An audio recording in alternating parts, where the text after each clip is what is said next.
আসসালামু আলাইকুম, সবাই কেমন আছেন? আজকে আপনাদের সাথে আলোচনা করব ফুড ডেলিভারি, প্রাইভেট কার নিয়ে ডেলিভারি করে যারা তাদের। বর্তমানে দুবাই শহরে অনেক দেখা যাচ্ছে যে প্রাইভেট কারে ফুড ডেলিভারি দিচ্ছে। অনেকগুলা কোম্পানি হইছে যারা প্রাইভেট কার দিয়ে ফুড ডেলিভারির কাজের হেয়ারিং তারা ওপেন করছে আরকি। তো নুন, তালাবাত থেকে আরম্ভ করে প্রত্যেকটা কোম্পানিতে এখন প্রাইভেট কারে ফুড ডেলিভারি রয়েছে। এখন যারা প্রাইভেট কারে ফুড ডেলিভারি করতে চান তাদের A to Z বলবো আরকি। প্রথম অবস্থায় যদি কেউ এটা করতে চান তাহলে তার প্রাইভেট কারের লাইসেন্স নিতে হবে। লাইসেন্সটা নিতে গেলে তার কমপক্ষে ফিক্সড ৮,০০০ দিরহাম লাগে। যতবারই ফিল করেন লাইসেন্স দিবে। আর যদি আপনি নরমালি ভর্তি হন তাহলে ৳৩২০০ থেকে ভর্তি। এরপরে আপনি যদি ফিল করেন আপনার টাকা ভরতে হবে। তো এইভাবে এগিয়ে যেতে হয়। তো যারা প্রাইভেট কার চালাইতে পারেন তারা ৬-৭ এই পেয়ে যান। আবার যার একটু রিস্ক মনে হয় যে না যদি না পাই তাহলে সে ৮,০০০ ভরতে হবেন। ১০০ বার পরীক্ষা দিলেও কোনো সমস্যা নেই। আস্তে, আস্তে লাইসেন্সটা আপনি পাবেন। লাইসেন্স পেতে আপনার ম্যাক্সিমাম ৩ মাস থেকে ৬-৭ মাস লেগে যায়।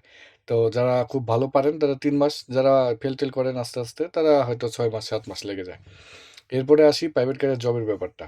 আপনি যখন প্রাইভেট কারের জবটা নিবেন, একেকটা কোম্পানির একেক রুলস থাকে, একেক নিয়ম থাকে। যেমন আ নে নন-এ যারা কাজ করতেছে, তো একই গ্যারান্টার যদি আপনি নিজে প্রাইভেট কার নিয়ে, নিজে প্রাইভেট কার কিনে কাজ করতে চান, তাহলে আপনাকে দিবে পার ডেলিভারি ৳১২ এবং গাড়ি যদি আপনার নিজের হয়, তাহলে আপনাকে একটা রেন্ট দিবে। মানে গাড়ির জন্য আপনাকে একটা এক্সট্রা টাকা দিবে। সেটার অঙ্কটা কোম্পানি সিলেক্ট করে। কেউ ৫০০, কেউ ৭০০ এরকম একটা বিষয়। আর ৳১২ করে ডেলিভারি দিচ্ছে। তেল থেকে আরম্ভ করে সবকিছুই আপনার। তো সেক্ষেত্রে গাড়ি নিতে হবে যে গাড়িগুলা সেটা হচ্ছে 1.2 থেকে আরম্ভ করে 1.8 এর মধ্যে একটা ইঞ্জিনের গাড়ি নিবেন। 1.5 গাড়িগুলাই বেশিরভাগ চলে, বেশিরভাগ। তো তাদেরকে তেলে প্রতিদিন ৳৫০ আমরা ধরি। তো যারা 1.2, 3, 4 এরকম গাড়ি নেয় 5 তাদের আরেকটু কম লাগে তেলের দাম। আবার অনেকের আছে যে মোটামুটি আমরা ৫০ ধরি তেলের জন্য। ৳১২ ডেলিভারি দিলে প্রতিদিন আপনি ১৫ থেকে ১৬টা ডেলিভারি দিবেন। টাইম এটা আপনার নিজের উপরে। তবে ১০ ঘন্টা ডিউটি আপনি করতে হবে। তা আপনি যদি ১২ ঘন্টা ১৩ ঘন্টা ডিউটি করেন, তাহলে সেক্ষেত্রে আপনি দিনে আপনার ১৬-১৭টা অর্ডার দিতে পারবেন। ম্যাক্সিমাম ১৫টা দিতে পারবেন।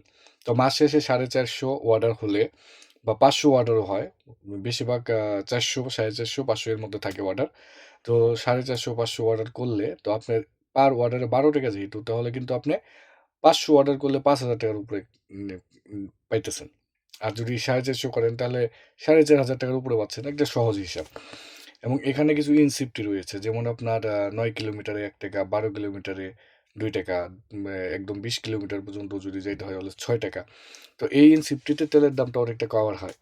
তো যাই হোক আপনারা যদি প্রাইভেট কারে কাজ করেন নিজের গাড়ি দিয়ে তাহলে এই হচ্ছে হিসাব। আর যদি কোম্পানি আপনাকে গাড়ি দেয় তো সেক্ষেত্রে সপ্তাহে ৬ দিন ডিউটি ১ দিন ছুটি।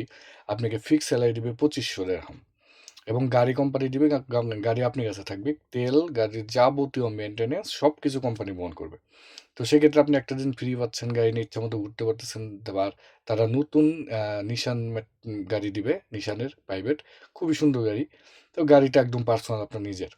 ৳২৫০০ বেতন দিচ্ছে। এক্ষেত্রে আবার ওই ইনসেপ্টিটা যে আছে, ওইটা আবার আপনি পাচ্ছেন। তার মানে আপনি ৩,০০০ মানে আপনি ৯০,০০০ ৳১,০০,০০০ আপনি এখানে কামাচ্ছেন। আর যদি নিজের গাড়িতে কাজ করেন তাহলে নিজের মতো করে আপনি ২ এর উপরে উঠতে পারেন, ১.৫ এর উপরে উঠতে পারেন। সেক্ষেত্রে আপনি কিছু খরচ আছে, গাড়ি মেইনটেন্যান্স আছে। তো এগুলো সবকিছু মিলায় দেখা যায় আপনি ৳২০-৩০,০০০ বেশি থাকবেন নিজের গাড়ি থাকলে। তো এই হচ্ছে ফুড ডেলিভারি বর্তমান অবস্থা দুবাইতে। মোটরসাইকেলে তো প্রচুর পরিমাণ হেয়ারিং এখন আছে। যে কেউ লাইসেন্স নিয়ে কেউ বসে নাই এবং যারা প্রাইভেট কারে আছেন তারাও কিন্তু এখন জয়েন করতে পারেন। এবং প্রাইভেট কারের সুবিধাটা হচ্ছে রোদ যেহেতু লাগবে না, এসি অন থাকবে সবসময়। আপনি রিল্যাক্সে কাজ করতে পারবেন। রিস্কটা কম থাকবে। মোটরসাইকেলে যেমন একটা রিস্ক এবং প্রচুর রোদের জন্য আমরা বেশি কাজ করতে পারি না। প্রাইভেট গাড়ি সে টেনশন থাকবে না। তো তা আপনি অনায়াসে ১৪-১৫ ঘন্টা ইজিলি কাজ করতে পারবেন। খুব রিল্যাক্সে কাজ করতে পারবেন। আর তেল তো কোম্পানির। আর যদি তেল নিজেরও হয় সেক্ষেত্রে আপনার তো পার ডেলিভারিতে টাকা বেশি। তো আমি এখন বেটার মনে করছি প্রাইভেট কারে যারা লাইসেন্স নিচ্ছেন এবং প্রাইভেট কারে যারা জয়েন করতে যাচ্ছেন, আমি এটা বেটার মনে করছি।